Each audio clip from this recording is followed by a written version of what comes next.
हर हर महादेव दोस्तों, यहाँ पे हमने अपनी यात्रा की शुरुआत कर दी है। यानी कि कटरा से हम लोग ऊपर माता वैष्णो देवी का चढ़ाई करने के लिए हम पूरा परिवार यानी कि हम लोग टोटल 14 लोग आए थे। तो सब मिल कर के ऊपर माता रानी का दर्शन करने के लिए निकल पड़ते हैं। रास्ते में हम लोगों ने बहुत कुछ खाया क्योंकि खाते पीते ही हम अपनी यात्रा का आरंभ किए हैं। उसके बाद हम प्रथम चरण पे पहुंचते हैं। प्रथम चरण में माता रानी का दर्शन करके हम वापस सामने ही गोलगप्पे मिल रहे थे, यानी कि 10 रुपये में 2 गोलगप्पे, इतना महंगा गोलगप्पा।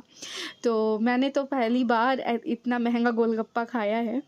तो यहाँ पे हम गोलगप्पा खा लेते हैं, हम लोग सारे लोग गोलगप्पा वगैरह खा कर के हम आपको एक ही सलाह देंगे, अगर आप माता वैष्णो देवी का चढ़ाई करने के लिए पैदल निकले हैं तो आप एक पानी का बॉटल, एक डंडा और रास्ते में आपको बहुत सारा फ्रूट सैलेड, खीरा ये सब मिलते रहेगा, आप ज़रूर खाएं, खाते पीते चढ़ें। तो यहाँ पे हम लोग भी फिर यहाँ पे ढोलक वगैरह यहाँ पे बज रहा था, तो मेरे हस्बैंड जी एकदम रेडी हो गए डांस करने में। तो फिर हम लोग बहुत मस्ती के साथ पूरा सुनसान रास्ता, जैसा कि आप देख रहे हैं, हम लोग रात में चढ़ना स्टार्ट किए थे।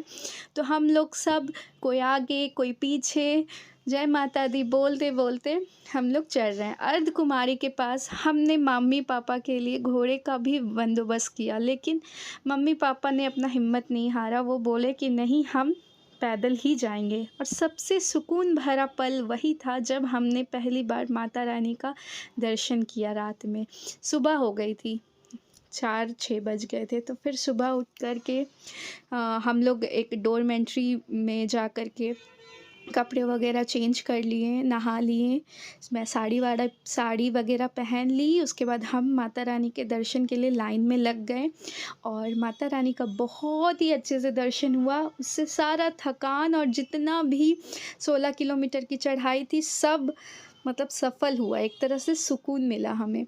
उसके बाद हम भैरव बाबा का दर्शन करने के लिए रोपवे का यूज़ करके हम लोग दर्शन के लिए ऊपर चले गए, क्योंकि हम में अब इतनी ताकत नहीं थी कि हम वापस ऊपर जाएं।